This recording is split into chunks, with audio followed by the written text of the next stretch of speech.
Hi. I am making this video for adults really, but I want to say what I was finding. I was making videos a lot for kids, and what I was finding, I kept just hearing from the adults who were watching. Maybe that's because the kids aren't texting me anything, but also because I think what I truly teach to is the kid in us. You don't have to be a kid to benefit from kids' practices, because we all are still carrying around every age and stage we've been through.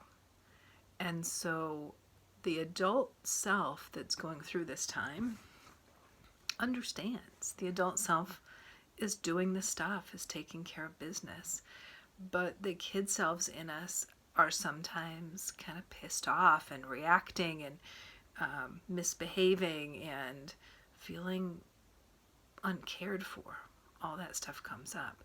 So if you're finding kid practices helpful, it's probably because the parts of you that are struggling might be old. Might be old parts of you that go back to your childhood times or your adolescent times. So today I want to just do a little practice and an invitation to notice, what are you feeling? How are you right now? A weather report is what I say with kids. It's the same thing for us as adults. What's your weather like? What's the weather like in your own heart?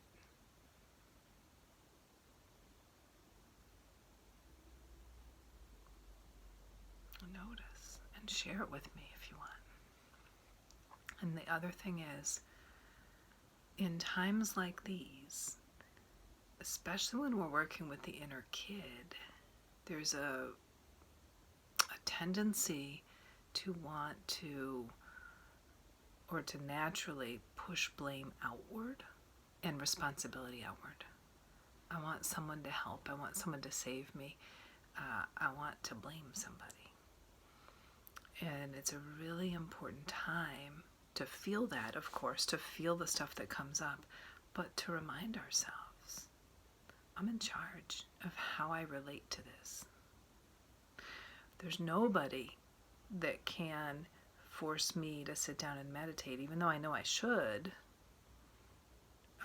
Maybe I'm resisting, and I can't wait for my mom or dad to sit me down and tell me what I need to do. Nobody can remind me to eat in a way that really nurtures me the way I can remind myself. It's a good time for each of us to be looking for deep ways to be responsible for ourselves.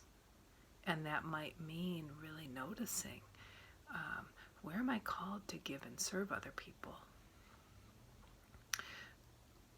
rather than wishing someone else would do it? Where am I called to care for myself deeply?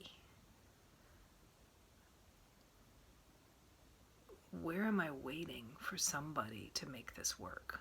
For somebody to say, you really have to go to bed early because you're tired.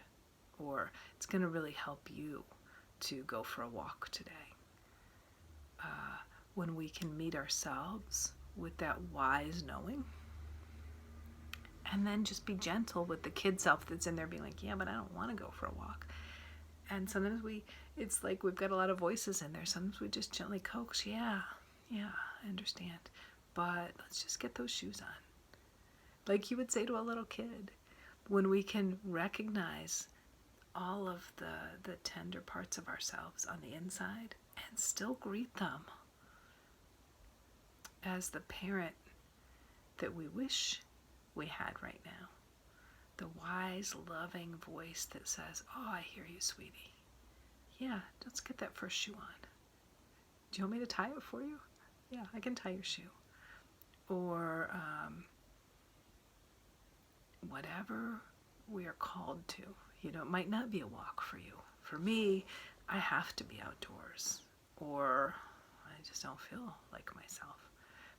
But for you to get to know what it really is that you need, and to parent yourself lovingly first before you take care of everybody else. Whether everybody else means the people you're worried about in the world, making sure you're donating to the causes that are important right now, supporting the small businesses, finding ways to volunteer or serve if you can, if you're called. Or maybe it's the people in your own home. And what we learn when we really get to know all the parts of ourselves is we have to take care of ourselves. There's just no way to skip over caring for yourself and still be functioning well, lovingly, compassionately, and in a healthy way. So today, I would invite you to do a breathing practice or whatever practice you feel called to. But breathing is so powerful right now because the coronavirus does settle into the lungs. So the more we're taking attention and breathing in a loving way, in some ways the better we're protecting ourselves, because we're caring for ourselves right at the point that's important. So practice, and maybe even more importantly, see if you can meet all the parts of yourself with loving leadership, with wise parenting, and be gentle with your feelings without indulging the kind of lowest common denominator energy in you. Okay, try it out. Let me know how you're doing.